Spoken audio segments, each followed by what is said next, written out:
Почитувани гледачи, добро вечер во отвореното студио на телевизија Нова.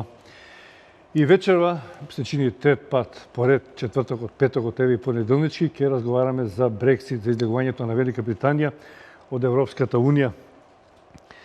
И со право, бидејќи најверојатно за оваа тема уште долго ќе се говори како една од најзначајните меѓународни економски и политички теми, без разлика дали состојбата во Велика Британија ќе се смирува или пак ќе ескалира соодветно на анализите што и ги предвидуваат и на политички и на економски план.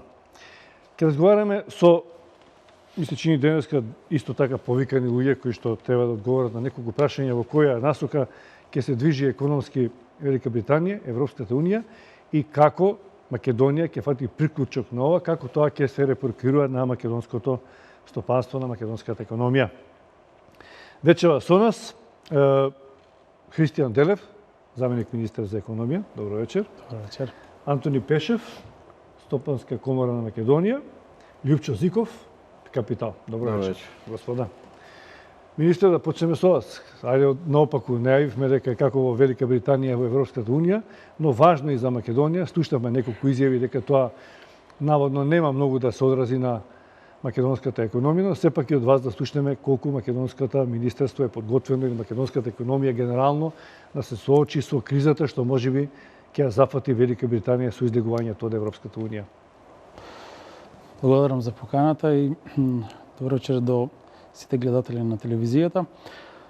Секако дека правиме пресметки и ја гледаме ситуацијата. Можеби ситуацијата Македонија е мала и нема да има толку големо директно влијание, но секако дека ќе имаме одредени репрекусии од сето тоа што се случува. Не само од Англија, но треба да се гледа и целава работа од аспект на Европска Унија, бидејќи секако дека од ова ќе има одредени репрекусии во Европска Унија. Најавени се веќе и некои ребалансирање на буџетот на Европска Унија, што би значело големи кратења во тој буџет. Тоа секако ќе има репрекусии по цела Европа, а сигурно и тоа ќе се осети кај нас. Мислам дека ова беше еден референдум и едно гласање кој што многу малце луѓе го очекува дека овој резултат ќе се случи. Еве и моите соговорници овде може да кажат, тоа некако сите ги фати неспремни. Дури тие што гласаат за излегување, сега некако се пишманат. Па не знам дали не им е јасно што ќе се случува понатаму. Не знам дали се пишманат, но факт е дека тоа го изгласа и тоа понатаму тоа ќе се одвива. Во кој правец ќе оди, еве денес ги гледавме баш сите нови да кажеме нови случувања во Англија, баш пред да почне оваа емисија гледав на BBC, има повикување за оставка на лидерот на опозицијата и изгледа и тоа и ќе се случи. Ќе се случуваат многу турбуленции, секако тоа ќе влијае и врз курсот и на еврото и на фунтата, и тоа на еден начин ќе створи еден вид и нестабилност на целиот европски континент. Нам Европа и Англија ни се број еден трговски партнери, затоа тој ефект ние ќе го почувствуваме. Македонија останува посветена на целиот тој евроинтеграцијски процес и Македонија гледа својата иднина во Европа. Можеби сега со ова излегување на Англија ќе има еден нов бран на држави кои ќе влегуваат во Европа. Тука ние ја гледаме и нашата можност сега, а понатаму од делот на економијата ќе видиме што ќе се случува во Англија. Имаме две сценарија. Едното сценарио сега Англија треба да изоди еден многу тежок пат. Треба допрва да станува членка на Светска трговска организација, бидејќи сега беше членка како Европска Унија. Тоа е комплексен процес. Допрва треба да следуваат преговори со Европска Унија во делот на трговската размена. До сега беше single market. Да, за овој дел мисля че ќе посветиме најмногу внимание, ве прашувам за Македонија, бидејќи во секое зло има и добро. Веројатно ние веќе имаме некои странски инвеститори од Велика Британија, ќе останат тука.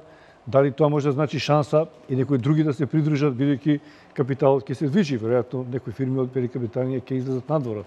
Секако најголемата компанија во Македонија и најголемиот извозник во Македонија, Джонсон Мети, е англиска компанија. останува тука, нели? Останува тука и мислам дека Македонија веќе станува на еден начин и поконкурентна за тие компании, посебно во автомобилската индустрија, што се од Англија, бидејќи нели се ги излегува од тој да кажеме заеднички пазар. И мислам дека ова е една можност за тие компании кои нема да бидат веќе толку конкурентни ако веќе произведуваат во Англија, да може дел од тоа производство да го донесат во Македонија. И тука ќе ја гледаме ние нашата можност. Секако нашиот тим, што е за привлекување странски инвестиции, ќе работи на тоа интензивно. Имаме цел тим кој работи веќе на Англија, така да до сите тие компании ние ќе исконтактираме, ако веќе размислуваат да одат во друга држава, зошто да не биде тоа Македонија. Така да Македонија... Гледате ли компаративни предности во регионот дека сепак ние би биле најдобрата дестинација за вакви можни нови инвестиции од Велика Британија? Секако факт е Македонија дека е најконкурентна дестинација од сите држави во регионот и пошироко, така да имаат англиските компании добро искуство во Македонија, така да мислам дека може да биде дополнителен така еден бенефит да можеме да поканиме повеќе компании. Преска слушнав од мојот соговорник дека неколку компании сериозни производствени капацитети се заинтересирани да го пренесат своето производство. Еве, првата изјава од Брекзит беше на CEO на Астон Мартин, кој кажа дека Англија со ова станува неконкурентна и ќе гледаат своето производство некаде да го насочат надвор. Така да има ред мерки кои би можеле на еден начин да бидат, да кажеме, од некаква корист, но глобално ако гледаме, не е убаво тоа што се случува во Европа. Мислам дека интеграциите можат многу повеќе да придонесат отколку ова сега разединување. Ние остануваме, како што кажав, посветени на тој заеднички пазар, имаме одредени обврски, имаме одредена агенда и остануваме посветени во тој курс да ги исполнуваме сите тие обврски. Добро, ево слушнавме на некој начин ставот на Министерството. Стопанската комора на Македонија, господин Пешев, колку што може да прочитам, веќе сте давали изјави генерално како комора, дека согласно информациите и консултациите кои ги направивме со компаниите кои соработуваат со Обединетите кралство, за сега не се очекуваат некакви поместувања и назадни трендови во соработката. Дали е тоа ваш став генерално и вечерва? Да, пред се ја би сакал да се благодарам на можноста да поразговараме на оваа тема, која веројатно е без преседан во историјата, мислам, не само на современна Европа, него и на економијата во светот, ќе биде означена како една од оние клучни точки во развојот на светската економија. Светот е веќе глобален и нема тајна дека една голема економија од профилот на Велика Британија, излегувајќи од европското семејство, ќе предизвика цунами кое сега веќе денеска светот го кошта околу 1 трилион. Значи говорам дека последните информации беа околу 870 милиарди долари. До крајот на денот додатно берзите падна за додатен процентен поен доле и мислам дека тоа на крај ќе се заврши со губиток од 1 трилион долари. Тоа е директниот губитокот на светските берзи. Она што сега ќе го уочуваме оној вториот бран кој ќе ја заплисне светската економија, тоа е она успорувањето на токовите економски кои ќе предизвикаат успорување на економијата, која дефинитивно ќе се одрази на секаде, вклучително и во Европа. Меѓутоа, она што е интересно е дека покрај драматичното паѓање на фунтата, која во изминатите денови падна на најниско ниво од 31 година, значи 10%? Рачунете, мислам дека денеска последните изјави беа дека точката на која ќе се брани фунтата ќе биде 1,3 во однос на доларот. Она што сериозните аналитичари го работат, говорат дека најверојатно по одреден сегмент луѓето треба да бидат задоволни ако фунтата застане 1,2 со доларот. Тоа се некои тие логични психолошки бариери со кои ќе проба да биде одбранета фунтата, заради тоа што сега тоа представува една од клучните позиции од кои мора да се почне со новата политичка стратегија за развој на Велика Британија. Она што е битно за нас е дека Македонија навистина во Британија има голем економски партнер, втора по обем. После Германија, После Германија, да. Чувме дека значајна позиција има во делот на странските инвестиции во Македонија, така да не можеме да гледаме према Британија со како да кажам, со задоволство дека нешто се случува таму, напротив. 254 милиони долари размена можеби повеќе, Не, таа е точно за ова збориме за првите 4 месеци од 2016, да. Значи 254 милиони САД долари, значи не се работи за фунти. што е уствари 8% пад во однос на минатогодишните просеци за оваа работа. Меѓутоа, да, помалку имаме размена во овој период. Со тоа што е многу интересно дека имаме раст на извозот, а пад на увозот.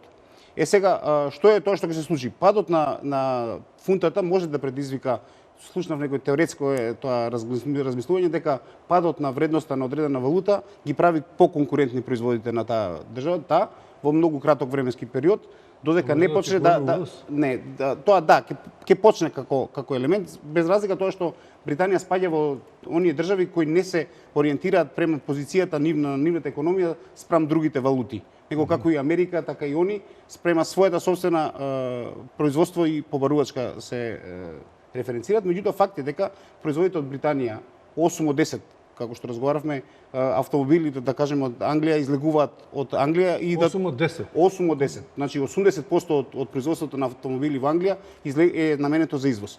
Тоа значи дека говориме за сериозна индустријска сила која извезува, така да ако ги пресметковната вредност им е во фунта, на меѓународните пазари, сега со намалувањето на вредноста на фунтата, тие ќе бидат поконкурентни. Подобра позиција имаат. Мислите, тие се дислоцираат од Велика Британија? Не. Извозот нивни. А извоз е према другите држави ќе биде поевтин. Доколку немаат бариери. Да.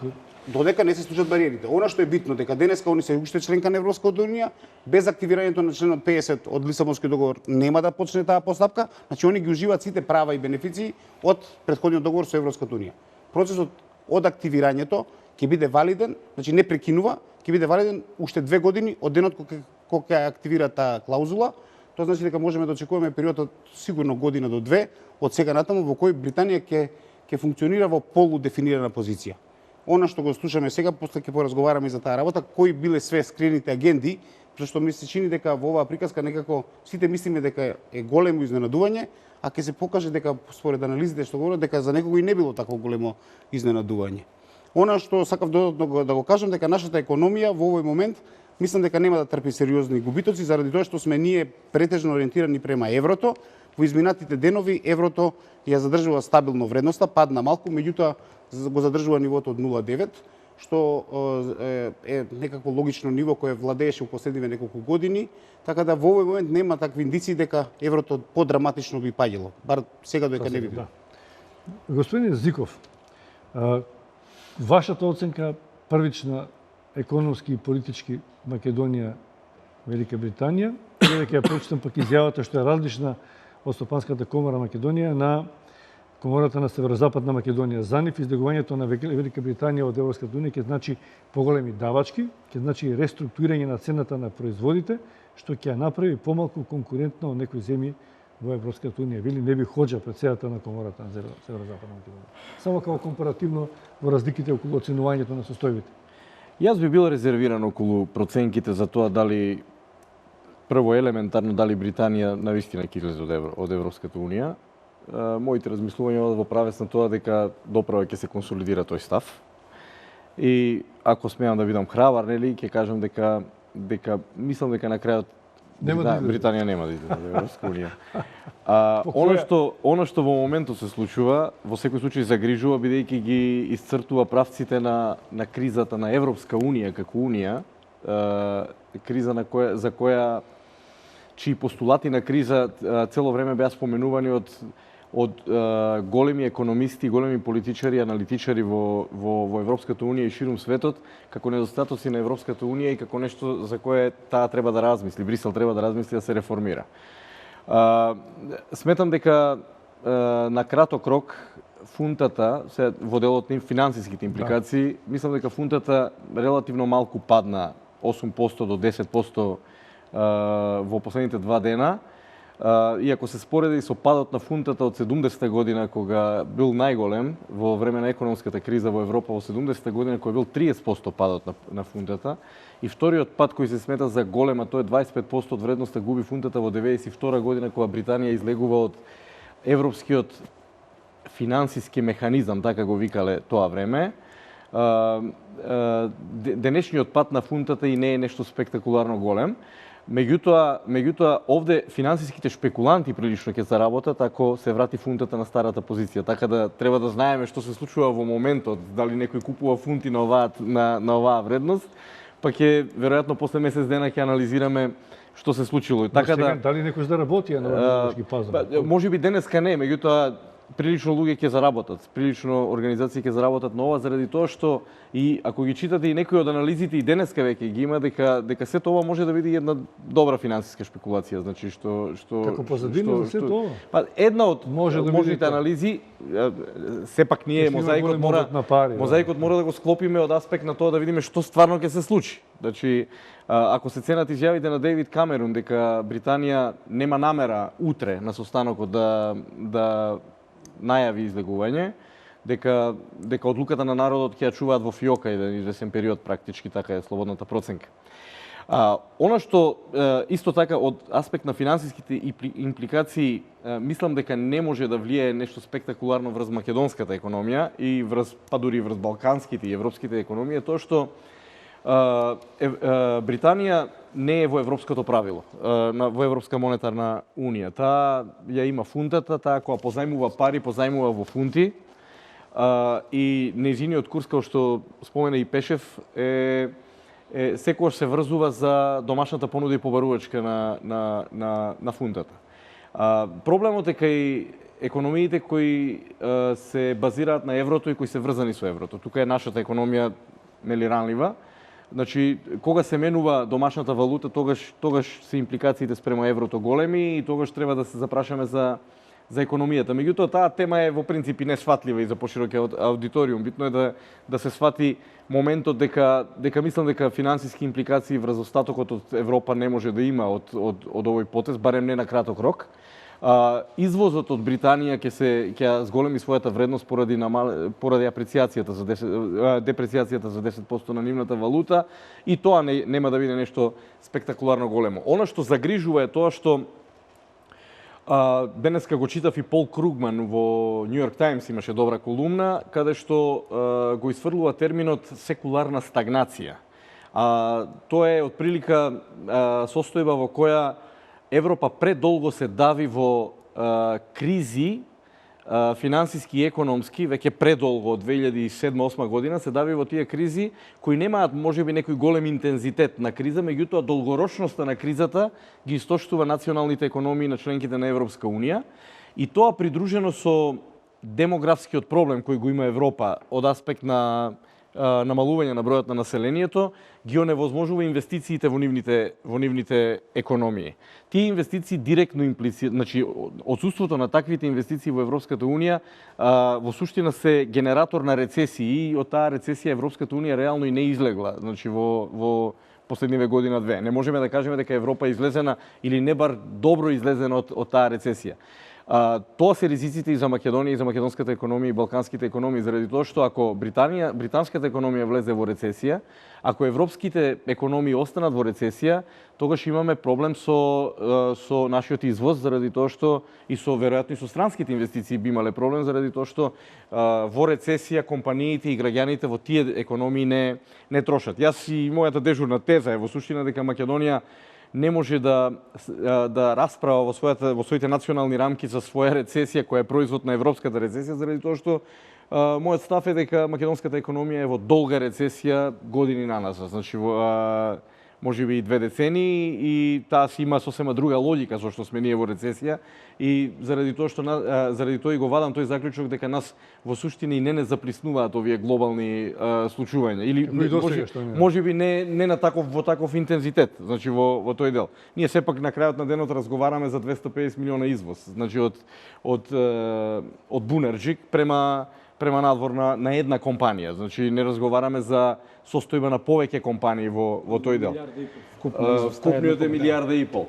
Али мислам дека и понатаму во емисијата ќе имаме прилика повеќе да дискутираме за она што е многу важно визави Брекзитот, а тоа е дека Европа дефинитивно ќе се соочи со својот економски и политички проблем од аспект на последица на нивната нереформираност од внатре. Значи, долго време Европа своите проблеми ги зацкрива под тепих во тој дел, така да... Зиков, за Сега да напреми за Велика Британија, несомнено важно е како Европската унија ќе го доживее економски заминувањето на Велика Британија, но први додиме со реклами, нешто да заработиме и ние, а потоа продолжуваме на оваа тема.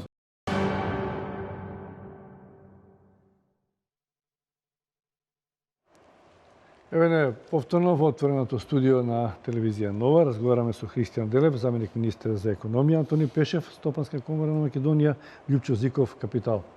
Завршивме со Зиков околу генерално као шлагворд она што освен Велика Британија што би се случувало во Европската унија, значи Зиков памти си го зборот, да продолжиме таму. Господине Делев, споменавме за Македонија, но не би врзало само за Македонија да говориме, тоа ќе се почувствува веројатно подоцна или порано и кај нас, ако се почувствува и на позитивен и на негативен начин, ако не зафати, но мислам дека ние повеќе очекуваме и како регион, и како Македонија од тоа што ќе се случува во Европската унија, веројатно, со излегувањето на Велика Британија и како што вели Зиков, евентуално уште некој друг ако не напушти Европската унија и како тие фондови после ќе влијаат за овие земји членки, оние што не се членки, што допрва треба да стануваат. Лондон до пред една недела беше главен град на светските финанси.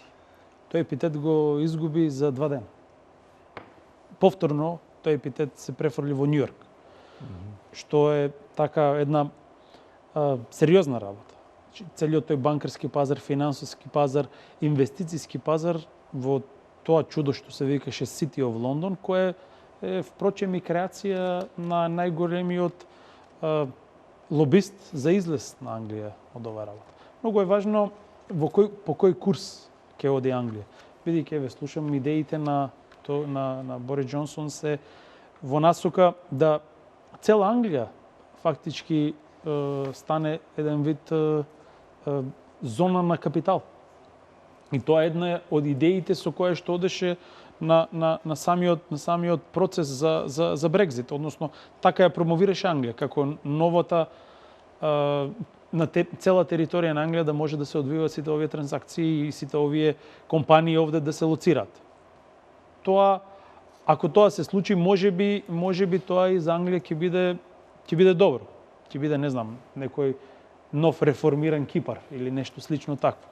Но неминовно е да кажеме дека сето тоа ќе влие на Европска унија. Не знаеме дали сега има еве и најави Шкотска, Ирска, во што понатаму ќе се случува и колку тоа ќе влијае на генералниот буџет на Европската унија.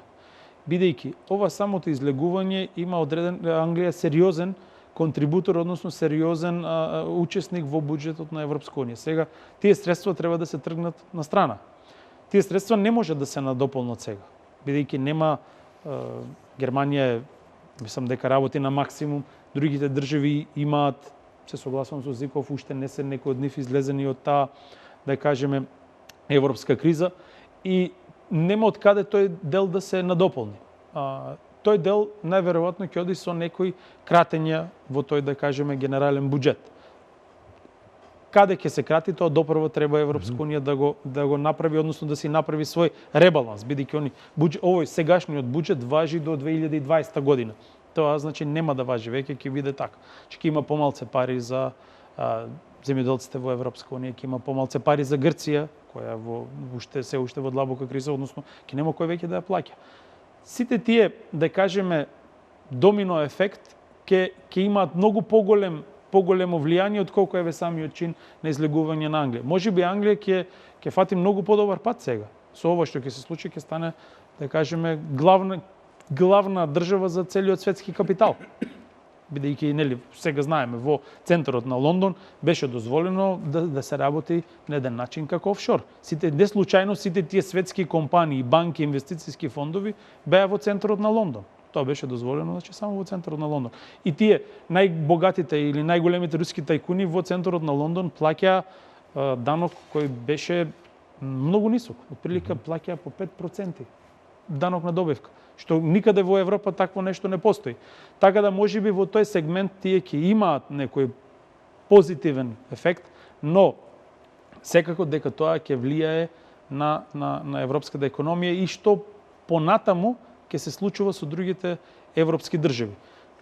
Тоа е за нас многу важно, бидејќи ние имаме дел од тој буџет. Сите тие ИПА, предпристапни фондови се дел од тој буџет. И сето тоа еден ден треба да се направи пресмека дали тоа ќе има одредени кратења и кај нас. Така да ќе има влијание, но допрва ќе треба тоа влијание да го изанализираме, односно да видиме во која насока ќе влезе цела оваа ситуација. Пешев? Ја мислам дека секако ќе има импакт на фондовите на Европската унија, заради тоа што она што беше споменувано како ударна како да кажам информација која ја пласира оние што беа за излегување на Британија надвор од Европската унија, беше тоа дека Британија контрибуира на европскиот буџет со темпо од 350 милиони фунти месечно. Се извинувам. Дневно. Неделно. Она што е битно дека вкупната контрибуција на Велика Британија во европскиот буџет е приближно 20 милиарди, тоа значи нешто под 20 милиарди. А она што го добиваат како субвенции назад од Европската унија е на ниво од прилика 7, нешто милиарди се збориме за евро. Значи они беа нетро контрибутор на буџетот европски. Трети после Германија и Франција, така? Тоа беше една од оние причини заради кои се подигна нервозата. Дури се искористи една многу прљава кампања со убедување дека сите тие пари што се контрибуираат во европскиот буџет ќе бидат употребени за пензиски и социјални фондови во Британија и ќе го напредат животот на просечниот британски граѓанин, што исто беше демонтирано веднаш после завршувањето на гласањето, директно од Фараж, кој кажа дека да, така беше кажано, но тоа не е точно, ние имавме лоши проценки. И сега он се врати назад на некоја умерена конституција дека до 350 милиона сега на годишно ниво фунти ќе бидат дополнително вризгани во нивниот социјален и здравствен систем. Што е прилично нефер кампања со обзир на тоа дека денеска кога Британија се соочува со реалноста на одвојувањето од Европската унија, мислам дека недоволно беше искомуницирано што се го очекува просечниот британски граѓанин со оцепувањето од Европската унија. Јас не сум баш љубител на Европската унија генерално, често ја кажувам моите проблематични размислувања во врска со Европа, како таа е дефинирана, дали мислам дека јас конкретно мислам дека Европа е дефинирана на погрешни основи и дека не се до крај изведен. Ќе поканам на оваа тема да разговараме. Со особено задоволство, јас тоа го кажав и јавно неколку пати. Јас мислам дека Европската унија има сериозни фабрички мани во дефинирањето на своите базични постулати. Политички или економски? И политички и економски. Изиков и вие исто на Апсолутно.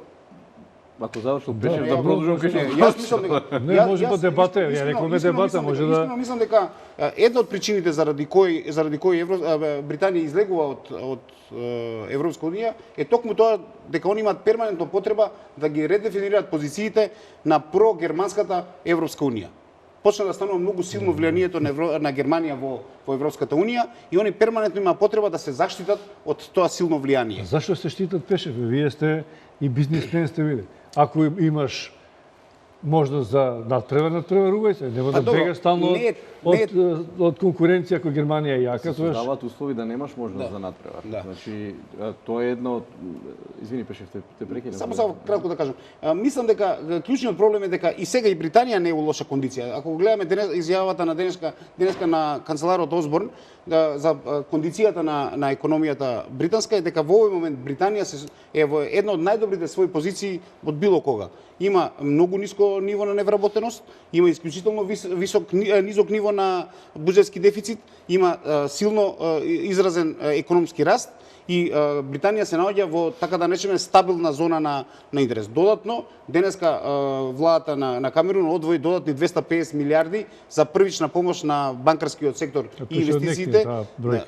Па не, тоа денеска јавно е кажано официјално и тие пари се прво појда од гувернерот на Народната банка, а канцеларот, односно министерот за финансии на владата го потврди до денеска и мислам дека тоа е све во цел да се смират и се стабилизираат оние ситуации кои се случија наеднаш и мислам дека контра чувството обичниот народ излажа. Оние што беа клучни играчи мислам дека добро знаеа што ќе се случи и има разработени сценарија проет контра и можеме и за тоа да разговараме. Да, досега не сме ги слушнале, освен Па, ова ќе поразговараме. интервенцијата на банката, не слушаме дали има план и програма како да се оди понатаму или засега молчат.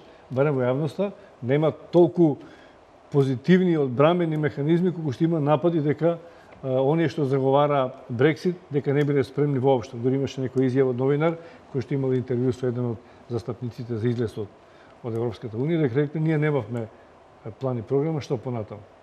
Може би не верувам ни јас, но изјавите се тие. Зиков, надоврзување нова за Германија и Европската унија или ваш коментар, ваше надоврзување на тоа што ќе се случува, останува ли Германија сама доминантна во Европската унија и дали тоа баш беше причина за напуштање? Полека на површина излегува или ќе ни станува, како ќе поминува времето, нас ќе ни станува јасно, се појасно и појасно што се случува во Европска унија, особено сега со Брекзит. Брекзит е, да речеме, почетната точка на, за мене, големата реформа на Европска унија. Можеби нема да има распад на Европска унија, велам можеби, иако многу компетентни и влијателни аналитичари и денес и вчера во светот анализираат и го употребуваат терминот распад на Европска унија. Мислам дека, јас ќе бидам поумерен, мислам дека следува една голема реформа.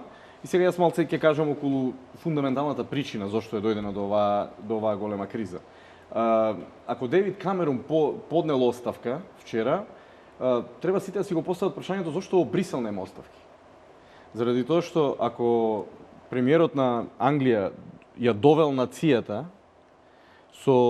веројатно со еден политички блеф да се додвори до своите гласачи, нели, пошто таму следуваат избори, па треба да има нова влада, па конзервативците, ториевците да победат повторно. На почетокот го поддржа Брекзит, за да на крај како премиер, нели, сепак рече дека тоа не е добра идеја и ја доведе Британија и во реално економска непредвидлива состојба, меѓутоа ја доведе и на работ на распад на самата Британија. Ти внатре сега ги гледаме овие триења помеѓу Англија и Шкотска што се случуваат. Сега, и Северна Ирска не знаеме како ќе реагираат, тие се малку потивки. Меѓутоа, што гледала Европа, што гледал Брисел, лидерството на Европа во целиот овој период. Брекзит не е од вчера идеја, Брекзит е нешто што се подготвувало година и пол назад. Знаеме ние за идејата за јунскиот референдум сега на британците, ние знаеме уште минатата година кога Шкотска. Сега доаѓам до клучното, како е поставена Европска унија. Значи, со рецесијата од 2008 година, 2009 година, на површина излегува сите проблеми економски внатре во Европската монетарна унија и во ова. Значи, врв на тие проблеми беа грчките проблеми и да не забораваме, минатата година темата беше дали Грција ќе излезе од Европската монетарна унија. Грекситот сега ќе дојде. Сега ќе дојде како логична последица на се ова, бидејќи британците излегуваат. Сега ќе јачат популистичките движења во Грција, предводени од Сириза, од некои други нови политичари таму што се појавуваат и веројатно и крајната десница ќе се појави, ќе дојде до приближување на популистичките левичари со десничарите, не само во Грција, и во Шпанија, и во Франција, во Холандија веќе победуваат. Во Австрија за малку ќе го добие председателот, значи во тој дел, да не зборуваме, Полска има силен десничар на челната позиција, така да... Чекате сега го пишманите, господин Дерев, за ЕУ. Меѓутоа, сите овие експликации политички го кажуваат проблемот. Проблемот е, јас мислам дека валцерот го игра Германија. Прв трговски партнер. Што ни фали? Меѓутоа, кој е валцерот? Тоа е проблемот. Ако го слушавте Шојбле, минатата недела имаше добра изјава, министерот за финансии на Германија, тој изјави дека тоест, сега прераскажано, вели дека мисли дека унија на непрекинато штедење е иднината на Европската унија и тоа наидува на голем отпор во јужните држави, медитеранските држави на Европската унија. А као што гледавме со Брексит, наиде на голем отпор и во Британија. Ако ги слушате реакциите на обичниот народ во Британија, освен тие што не знаат зашто гласале против за излегување, тие што малку повише знаат за работите, тие ќе речат дека не сакаме нас Германија или Брисел да ни кажува што да правиме ние со нашата фунта или со нашата економија внатре во тој дел. Сега, отпорот кај на штедењето предизвикува големи политички ломови во Европската унија. Штедењето што го бара Германија пред се од земјите, од јужните земји, внатре е нешто што ги јача дефлаторните движења. А тоа значи дека рецесиите се зголемуваат и кога повеќе штедите, немате простор за инвестиции. Значи немате простор за лични инвестиции, за големи инвестиции во економиите и она што ме фрапираше денеска, исто така, припремајќи се за оваа емисија, прочитав една анализа, е тоа дека Германија спрема нешто што се вели морков и стап за јужните држави и за остатокот што ќе остане. Значи, ради тоа што во тие анализи во Германија сега и во околните држави се збори и се манипулира со тезите дека екзитите ќе продолжат. Значи, Германија е во рецесија? Не. Германија не е во рецесија. Зашто тоа повикуваат на штедење, ама не доживува рецесија? Ова е тој валцер што го игра рецесија, Германија од аспект на ќе ми просиш, беше уште малце само, во она што значи според мене креирање на една нова Европа која треба да дојде во наредните години. Значи, ако успее морковот и стапот на Шојбле, а тоа значи да се прави мал буџет за сиромашните држави, во кои ќе се дават социјални трансфери на држави кои имаат голема невработеност, луѓето не работат и така натаму, а од друга страна, ова е клучниот момент, Германија бара вето на националните буџети да става. Значи, тоа значи хипотетички ние, ако сме во Европска унија, нашиот буџет, ребалансот што го правевме вчера, завчера, кога е предложен, тој може да добие вето од Европската монетарна унија во Франкфурт. Значи, тоа хипотетички тоа значи. Значи во тој дел. Тоа може да значи почеток на многу екзити. Значи, расте... Чекайте. Зошто екзити? Ветото на буџетот треба да има некоја причина. Не се става за безведно збор за Европска монетарна унија која нема своја влада. Европа нема своја влада. И сега збориме за состојба во која тоа состојба создава еден процес кој не е завршен. Затоа се појавуваат овие екзити, каде што вие на националните економии, националните влади... Затоа што тие може не се спремни да влезат у таа игра. Знаете како? Не се спремни тоа, дефинитивно. Центрипеталната сила е појака од центрифугалната, ако сакат веднаш да избегаат, ама додека зима им беше добро, така ли? Да. И сега најднаш кога се мешаш у буџетите, они сакаат да. И затоа ние констатираме дека има проблем во Европска унија од парите на Велика Британија и на Германија, така? Ако за да биде појасно, може да поедноставиме работа. Она што се проектира во иднина во некоја нова форма на Европската унија, која сега гледаме дека без овој островскиот дел ќе биде само континентална Европа, тоа е замена на тезата, значи кога што во после војната се говореше за сите германци во една држава, сега ќе испадне дека работиме на темата сите европејци во една Германија. Некако на тоа замирисува. Ако го чуете тезите на Шојбле кои се близу до ова што говорат, денеска имаше еден многу жесток текст кој Варуфакис го публикуваше, во кој он го експлицитно го напишува како теза. Тогаш ќе сватите дека најголем дел од економиите, можда ние нашите мали економии ќе се сложат да го прифатат така наречениот фискален совет, што уствари во највулгарна шема и го наметна на Грција со воведувањето на тројката, која перманентно им ги контролира фискалните параметри, за да може да им ги пушта спасоносните пакети за преживување. По тој принцип сватија дека може да се контролираат малите економии и да им се дотура помалку пари за да се држат во контрола. Колку треба. Ако не ги држат у контрола, Грција покажа дека не е у контрола, дека отиде во Доаѓаме конкретно до она што го нарекуваме фабричка грешка во воспоставувањето на него. Значи, Европа никогаш во својата структура не предвидувала централна банка, не предвидувала централна фискална контрола, не предвидувала механизми за казнување на државите, не предвидувала министер за финансии. Да Европската унија и натаму ја води комисија која е направена по принципот мојот другар, твојот другар. Што сте дека нема да функционира таква држава каква што Европска унија проба да направи на база на стартни постулати кои немаат никаква врска со фактичката состојба сега во овој момент. Една од причините заради кои Европска унија Велика Британија излегува од Европската унија е токму тоа дека на Европската унија на челното место може да бидат поставени луѓе кои немаат никаква врска со заедничкиот договор. Ова може да има една последица, да речеме, да тестираме само ситуација дека уште две држави може да излезат. Да речеме, може тоа да биде Франција, ако крајната десница таму на Лепен победи, Финска, која е многу близко до таква некоја одлука, Холандија.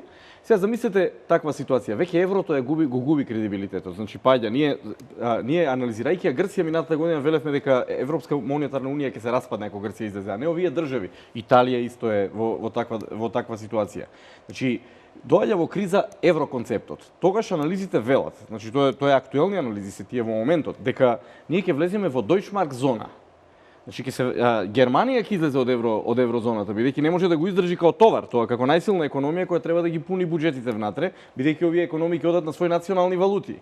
Сега, ако отидеме во Deutschmark зона, која според некои аналитичари опфаќа и Полска и ќе дојде до украински граници фактички, внатре, тогаш ние доаѓаме до политичко редефинирање на Европската унија. Тоа не е така далеку, као што велевме дека Грција не може толку длабоко да падне, као што велевме дека Брекзитот нема да успее, и оваа теза не е многу далеку од вистината. Вие зборувате објективно или мислите дека тоа реално ќе се случи заради Брисел или заради државите кои што ова прашање си го поставувавме минатата година за Брекзитот, и сакаат намерно да излезат. Ако некој реши да излезе и да ја растури Европа, ќе растури. Не, она што е битно дека ако се соберат 2 и 2 и ако се погледат реакциите на официјална Велика Британија и официјален Брисел, а особено да дополнети со некои безобразни изјави кои ги слушнавме од некои челници на Германија, ќе сватите дека баш и Германија не е затечена со проблемот. Да. Они не се осеќаат дека се загрозени, они може да се постави како да чека да се Велика Британија да каже не и они ајде надвор. Таа приказка со експресното свикување на собирот на основачите на Европска унија, чврстите пораки кои ги дадоа сите таму главештини, барањето денеска подхитно да си поднесе оставка Камерун и да напушти државата, брзо активирање на членот 50 и денес знаете што е интересно? Дека денеска од една страна од Британија слушаме малку помирливи тонови. Значи, Борис Џонсон рече дека сепак не би било паметно, треба да се подржи одлуката на поспоро излегување на Британија од еврозоната, од така да кажем заедничкиот пазар. Некои помирливи тонови слушаме за да се ублажи кризата. Од друга страна од Германија добиваме безобразни пораки од типот. Например, јас мислам дека Зашто безобразни?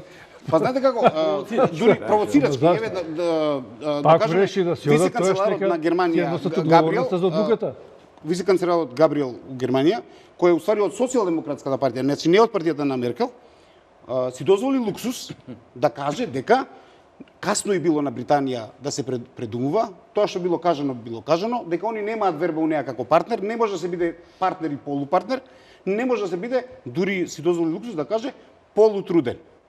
Знаете како, многу тежок збор за еден многу истакнат член на Да направиме уште една пауза пред Делев да земе збор. Време е за втор блок реклами и продолжуваме понатаму. Се извинувам. Почитувани гледачи од ова досега што слушнав, не знам кој повеќе се тресе, Европска унија или Велика Британија, но моите гости евроскептици излегува економисти. На моје изненадување ме интересира министерот на најави позиција дека ние продолжуваме кон Европската унија и ги почитуваме правилата засега на Европската унија. Малку околу тоа и споменавте за Лондон дека е центарот на банкарскиот систем. Дали ќе остане Лондон или нешто ново се случува? Европскиот пазар е најпосекуваниот пазар на планетата. И тој заеднички пазар мислам нешто кон кое што сите ние треба да се стремиме. Не ве поколеба овие двајца господа тука? Не, никако, бидејќи Европа останува најдоброто место за живење. И ние тоа треба на нашите граѓани во цел овој простор, во цел овој процес на евроинтеграција да им го обезбедиме, односно да се приклучиме кон цел тој да се приклучиме кон тоа семејство. 500 милиона пазар, така. Иако Англија во овој момент излезе, сепак Европа ќе остане економска моќ. И ние треба да бидеме дел од тоа. Не е убаво дополнително да излегуваме, бидејќи сите околу нас еден ден ќе бидат членки на Европска унија. И Македонија треба да биде членка на Европска унија. Не можеме ние да останеме остров. Сето тоа ќе доведе до ред други репрекусии и изолации. Македонија мора да биде членка на Европска унија. Македонија се стреми и работиме интензивно кон имплементација на целата агенда. Што се однесува сега за банкарскиот тек, прашавте, можеби тој епитет на главен град, банкарски главен град за Европа, Лондон ќе биде тоа Франкфурт, но сепак тој ќе биде некаде во Европа со кој што ние ќе работиме. Досега големите банки или големите финансови институции беа лоцирани во Лондон и тие остануваат се уште во Лондон, но доколку во некој период тие би се преселиле, сигурно би се преселиле во Франкфурт, кај што е вториот, да кажеме, поголемина финансиски центар во Европа. И ние со тие центри мораме да соработуваме, бидејќи од таму доаѓаат капитал, од таму доаѓаат пари кои ни се нас потребни за инвестиции. Така да Европа останува наш број еден трговски партнер и ние остануваме посветени на тој курс кон приближување и целосна интеграција во тој заеднички пазар. Не мислам дека излегување или одење во некој друг курс ќе донесе било каков бенефит. Мораме ние да бидеме дел од тоа семејство. Само уште едно прашање. Македонија, значи, ќе треба сега дополнително да склучува нови договори со Велика Британија или важат старите, бидејќи таа беше дел од европскиот пазар. Ако Германија е прв трговски партнер и ќе остане како членка на Европската унија, значи имаме генерално како Европска унија соработка. Сега ќе треба да работиме по ЕФТА, како ќе работи, како светска трговска организација, има нови тарифи, нови давачки. Тоа допрва ќе се дефинира, но ќе се дефинира на едно повисоко европско ниво, бидејќи Македонија е дел од целиот тој процес. Ние сме членки на ЦЕФТА и ние сме потписници на договор за стабилизација и асоциација, кои се двата основни договори со кои што со Европа тргуваме и тоа тргуваме без никакви бариери. Кога ќе се испреговарат тие две позиции помеѓу, значи, Европска унија и Англија, нашата позиција по дефолт ќе ја имаме, односно ќе ја добиеме. Дали ќе се зголема давачките, ако да речеме Европа го затвори пазарот, единствениот пазар на Британија, ако мора таа да тргува според ЕФТА или според како светска трговска организација, може ќе има други давачки. Тогаш и ние во кој круг ќе влеземе? Ќе тргуваме поскапо со Велика Британија? Ние ќе си останеме во истата категорија како што и Европска унија, како и другите земји членки на ЦЕФТА. ЕФТА, сакам да напоменам, исто една унија на држави кои ЦЕФТА е држави кои сакаат да бидат членки на Европска унија, ЕФТА е држави кои се во Европа, кои ги исполнуваат сите тие критериуми, но не сакаат да бидат членки на Европска унија. Швајцарија, Лихтенштайн. Так. Тие држави исто така имаат посебен договор за слободна трговија со Европска унија. Значи може Велика Британија преку нив да работи. Да, може преку нив. Зависи во кој дел, но сепак треба да го почнат. Имаат сега еден период од една година. Денес ги слуша прогнозите дека ними им е потребно отприлика една година да станат полноправна членка на Светска трговска организација, а со тоа ќе ги почнат и преговорите паралелно со Европска унија, а со тоа и сите земји потписници на трговски договори со Европска унија, вклучувајќи и нас. Така да ние ќе влеземе во таа категорија на држави како што е ЦЕФТА и на ниво на ЦЕФТА ќе се преговара, нема да биде тоа Македонија сама, значи на ниво на една поголема унија. Но доколку дојде до тоа? Во економската логика Европската унија во соработката со Русија, да речеме, имаше неколку пати санкции. И Македонија беше ставена и други земји од регионот во ситуација да бира дали ќе поддржува политиката на Европската унија или ќе создава своја економска логика и ќе соработува со Русија. Се надевам дека сега нема да видиме повторно во таква ситуација како регион, да, ако да речеме, санкциите ќе важат се уште кон Русија или ќе бидат укинати. Како ќе се однесува Македонија? Македонија нема санкции кон Русија и ние продолжуваме да се работиме. Ние таа пресметка сами, тој пристап сами го избравме. Нема такво големо влијание, немаше такво влијание како што сите зборуваат дека еве ако беше со гасификацијата, имаше мало условување. Гасификацијата продолжи. Јас сум директно вклучен во тој процес. Добивме пред некој ден поддршка од Грција за изградба на нов гасоводен коридор. Следната недела, уствари на 6 имаме разговори во Брисел за добивање грант за тој коридор, така да тие процеси се продолжуваат. Ние имаме само една конекција сега, тоа е помеѓу Македонија и Бугарија. Сега работиме на една многу поголема конекција каде што ќе добиеме пристап и на газ од трети држави. Значи добиваме пристап на газ од значи LNG и добиваме газ од други држави кои се влезени во тој, да кажеме, паневропски коридор. Односно ќе се приклучиме на еден коридор, на еден реверзибиран коридор во Грција, каде што би можеле да користиме преку тоа се вика свап, размени и од други држави. Може во Македонија да купиме газ од Романија, иако тој физички нема никогаш да дојде во Македонија, ќе земеме од друг. Тоа се вика тие на еден начин свапови, но тоа нема никаква врска со ембаргото кон Русија. Русија си останува партнер, трговски партнер Република Македонија, како што било и досега. Јас верувам дека и Европа си има веќе некои своји позиции изградени кон тоа. Еве најавите беа пред некој ден од Германија дека тој процес треба полека да се облажнува, односно да обноват преговорите, да почнат повторно да се размислува за обновување на односите, трговските односи со Русија. Така да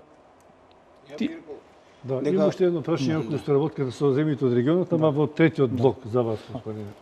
Мислам дека сега кога ги слушнете изјавите на претседателот Путин веднаш по објавата на Брексит, ќе видите дека тоа беше многу умерена изјава. Тоа значи он кажа дека не очекува големи промени, дека го почитува демократското право на граѓаните на Велика Британија да се одвојат, дека го поддржува Велика Британија кон демократските процеси. Мене ми заличи малце тоа на многу лицемерна изјава. Заради тоа што сфатив дека за таа изјава уствари стои што денеска го читам и у текстовите, дека многу водка се испило за после Брексит. Како сега после долго време мислам дека Русија се наоѓа во феноменална позиција. Феноменалната позиција е заради тоа што они имаат таен договор, не полутаен, јавен договор за воспоставување на директна гасоводна врска со Германија, која уствари беше кочена од страна на Велика Британија. А сега имате заради тоа што уствари беше барано концесии зашто Германија добие ексклузивна конекција на тој гасовод и преку неа да биде рест од Европа снабдувана. Од друга страна имате ситуација сега во која и Велика Британија ќе биде заинтересирана да има посебни релации према Русија, што е потврдена со изјавите на неколку челници на Брексит. Тоа значи дека вклучително и Борис Џонсон изјави дека уствари не е баш сигурен дека треба да има перманентно негативен однос према Русија, која е составен дел на Европа, и не знам така некакви помирливи тонови. Пешев. И американците рекоа дека они го задржуваат истиот специјален однос со Велика Британија и дека таа ќе има посебна улога.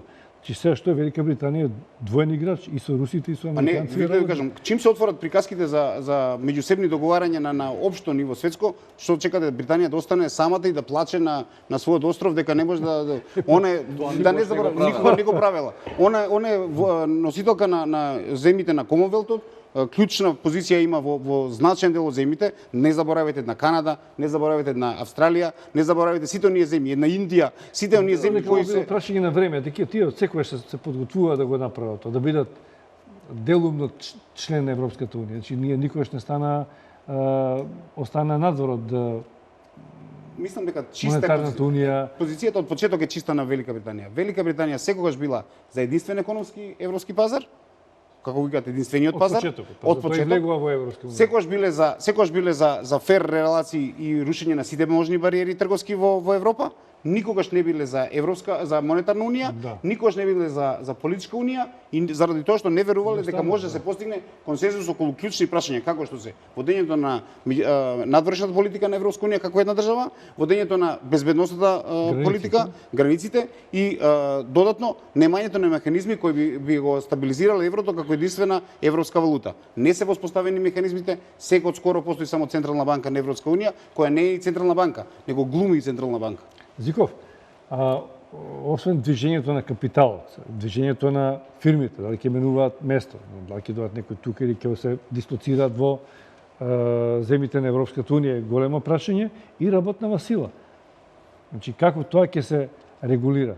Има неколку милиона граѓани кои што работат и живеат во Велика Британија и обратно, од британци кои што работат и живеат и се пензионери во други членки, а и источниве земји навака Бугарија, Македонија едва чекаат да отидат да работат таму. Добро, повеќе на смеја и на шала беше овиедено и сето тоа со преселбата на нашиве балканциве во Британија и во европските земји. Има еден Депортацијата виси, дека може се случи. Јас пак ќе кажам тоа што го кажав на почетокот, на самиот почеток на оваа емисија. Мислам дека тоа ќе биде еден долг процес ако има раздружување, ќе биде долг процес на раздружување. Тоа нема да се случи утре и ние кога дискутираме денеска неколку пати и ние самите се фативме во таа замка, велиме излегувањето на Британија. Британија се уште не е излезена од Европска унија. Колку што јас знам, утре Камерун е на состанок таму, ама нема да го отвори прашањето. Значи, денеска Србија не доби отварање на глава 23 од ова, не дозволиле Британија и Хрватска, блокирале.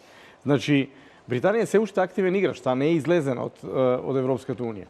Она што се однесува до пазарот на работна сила, тоа е уште една голема тема во Европската унија, во низиниот проблем. Таа никогаш, освен што не направи Европска влада, што не направи Европско министерство за финансии, таа дури не го урамнотежи ни пазарот на работна сила, заради тоа што станува збор за луѓе кои доаѓаат од разни култури со различни специфики и различно платени во нивните национални економии. Значи и во Британија луѓето кои одат таму да работат во сосема друг систем, друг финансиски систем, друга валута, секако, со различни други преференции и способности. Ако ги земеме источноевропските народи кои се иселуваат или балканските народи кои се иселуваат таму, тоа е една посебна тема која треба да ја анализираме. Например, бугарите кои се иселуваат или македонците кои земаат бугарски пасош, подат да работат таму. Тие се европејци во моментот и тие остануваат европејци, по тие закони работат по кои се и сега. Оно што Британија ќе го добие, според мене, како доколку се раздружи, во што ја пак ќе кажам не верувам, барем не во моментот, тоа е дека таа веројатно ќе добие некаков договор со Европска унија, бидејќи Европска унија го сака тој договор со Британија. Веројатно налик на договорот кој го имаат со Норвешка, ако не се лажам, значи во своите меѓународни односи.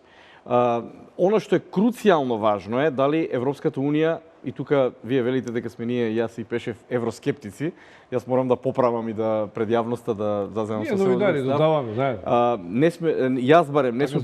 јас не сум евроскептик, меѓутоа сум за длабока реформа на Европската унија.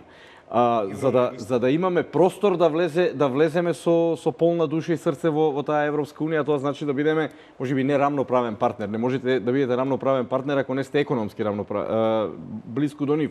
Меѓутоа барем да бидеме достојни членови во тоа европско семејство. Што тоа подразбира? Значи треба да се води една политика во Европска унија, значи треба да се усогласат тие политики кон оно што значи локален развој на Европска унија, тоа што значи развој на периферијата на Европската унија. Не може европската економска и политичка криза да се врзува со моралниот аспект на кризата на јужњаците, да речеме, во тој дел. Значи тука Германија пред се како лидер на Европската унија и Франција како основачи на Европската унија мора да расчита со таа теза дека не можете вие грчката криза да ја третирате само како морален проблем на јужњаците, што многу трошеле, а малку работеле. Знаете, за да земе некој пари, некој треба да ви даде. Хенри Кисинџер на времето имаше една теза дека ако сакате една нација да ја клекнете на колена, дајте и кредити. Меѓу другото, Југославија беше жртва на таквите политики на западниот свет во 80-тите години. Значи, на крајот Југославија мака мачеше во 89 и 90 година како да го врати долгот, нели во меѓународниот монетарен фонд, Светската банка, Европска банка за обнова и развој и така натаму. Заради тоа вие како Европска унија, како лидери на Европска унија, овде пред се пораките се до германците, значи во тој дел, тие мора да си го земат своето вистинско сериозно место на лидер во таа Европска унија и да ги направат потребните економски реформи визави тоа. Значи вие морате да воспоставите економски политики за развој на Балканот. Балканот треба дефинитивно да биде примен во Европска унија, да има логични датуми, логични временски периоди кога Балканот ќе влегува во Европска унија. Не можете вие да третирате проблем помеѓу Македонија и Грција на така банален начин да го третирате тој проблем без при тоа или со многу голем мерак да го користите принципот на солидарност помеѓу Европска унија и Грција, а да не го користите принципот на солидарност со земјата која треба да ја примите во Европска унија, која утре ќе ви биде членка на Европска унија. Со неја ќе морате да го воспоставите принципот на солидарност. Значи тоа е премногу мешање на политика во нешто што се вели екзистенцијален модел на Европската унија. Одговорноста е во Германија и во Франција на оваа состојба. Ајде уште еден блок реклами, последен и завршуваме. Пешев, имавте некои корекција околу бројките на мигранти во Велика Британија? Ќе остане некако да лебди во воздух, заради тоа што мене ми остана непријатно чувство од кога ја гледав кампањата за Брексит, значи за излегување на Британија од Европската унија, беше злоупотребено името на Македонија во генерална смисла, како ако продолжила Британија со оваа политика на Европската унија, ќе била заплисната од бран економски емигранти од земјите на Балкан, и во кој беше спомената и Македонија, душе прв пат со зборот Македонија без фиром, за да ги уплашат британците дека ќе им дојде наплив на економски емигранти. А уствари реалните бројки говорат дека на страна од некои 3-4 милиона што се зголемен бројот на работна сила во Британија, за која Британија и сега има потреба, затоа што кога ги анализирате анализите на работната сила, ќе видите дека Британија ќе има сериозен проблем ако ги врати тие економски емигранти, ќе видите дека 1,2 милиона, за кои највеќе се говори во изминативе година и пол, кои се дојдени во Британија, преку 850.000 се луѓе од Полска, 175.000 се од Романија, 155 се од Литванија. Значи, ние говориме за една масовна популација која од Европска унија отиде во Британија и не знам како ние на оваа бројка би додале македонски емигранти, кога македонците веќе во значајна мера се раселени по светот.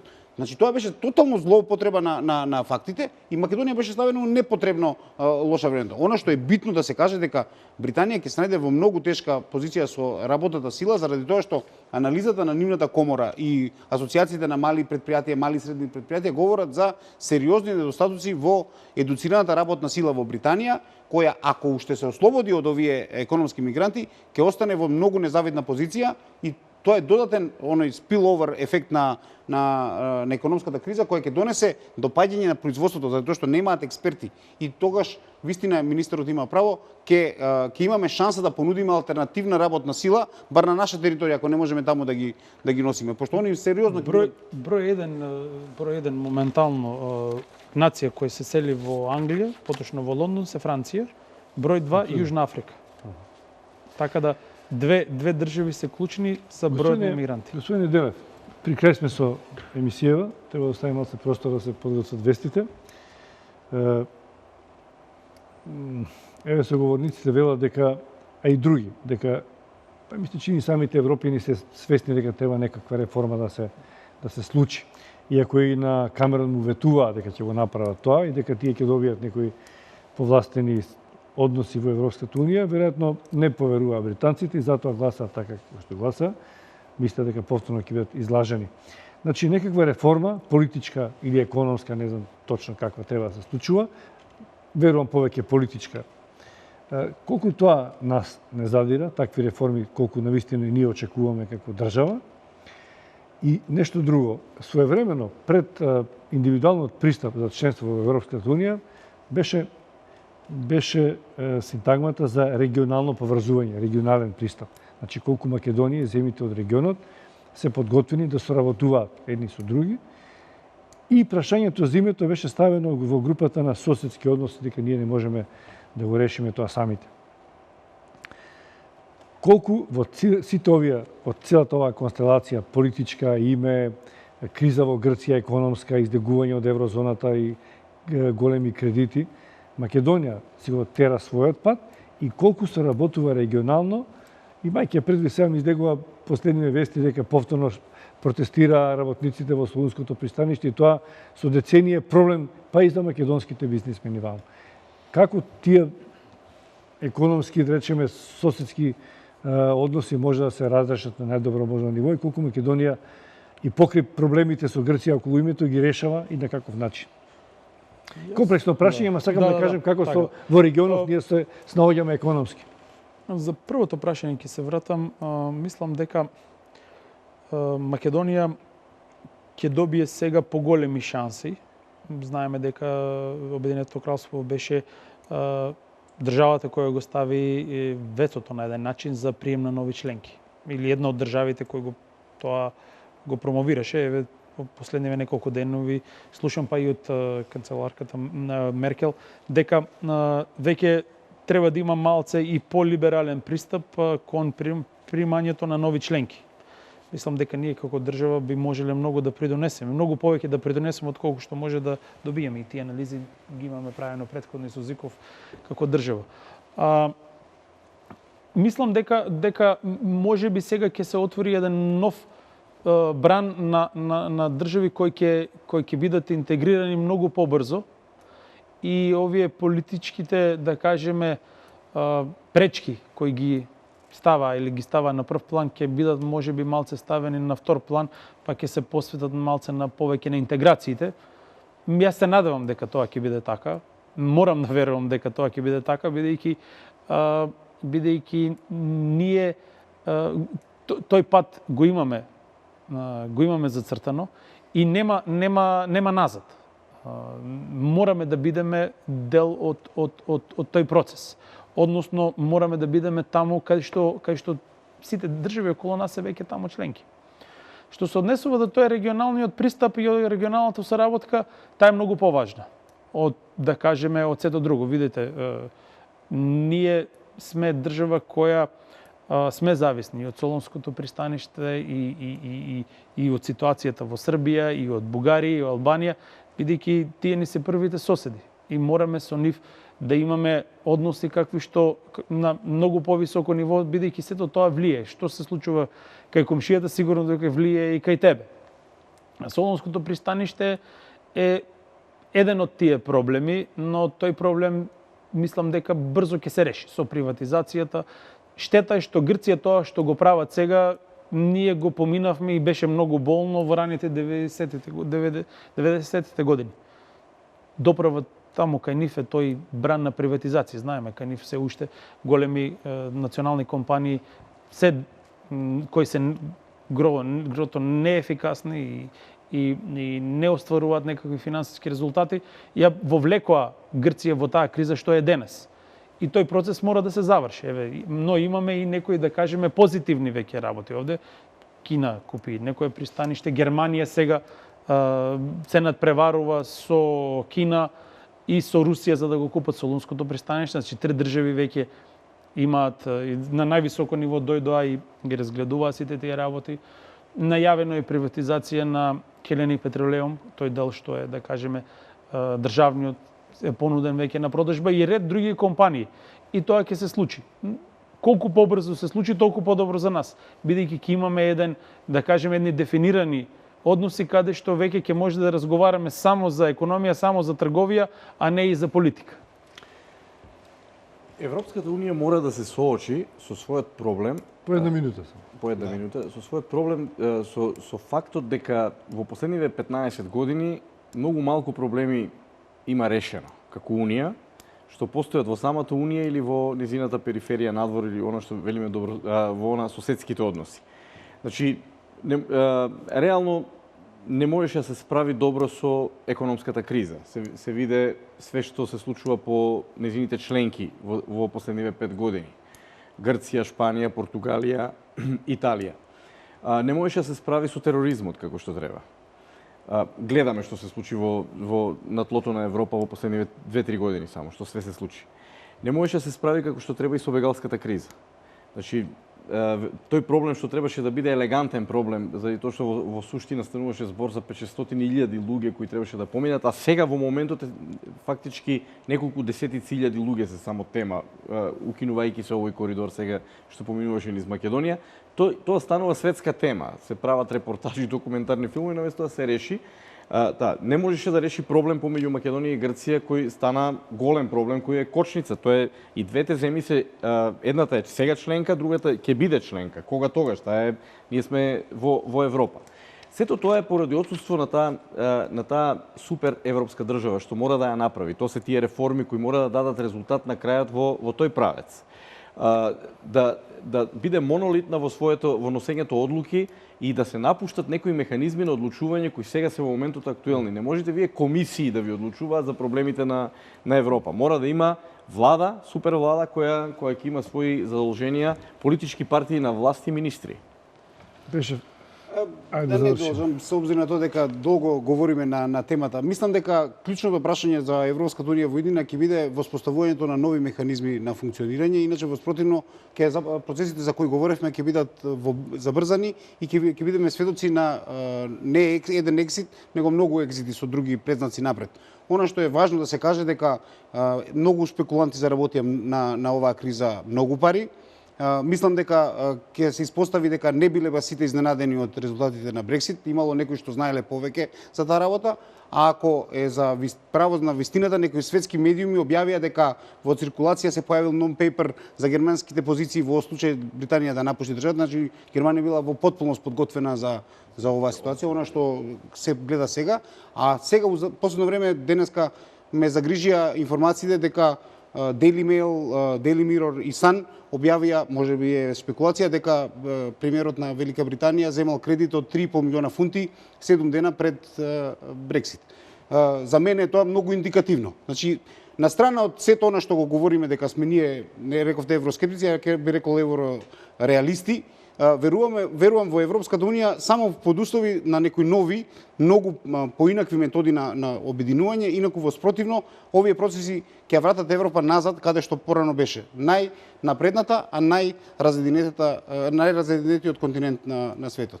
Благодарам што бевте гости во отвореното студио, во кое што се обидовме уште еднаш да дадеме некакви одговори можен развој економски на Велика Британија, Европската унија, но и на Македонија како држава која пледира да стане членка на Европската унија. Ви благодарам уште еднаш, вам почитувани гледачи на вниманието. Пријатно.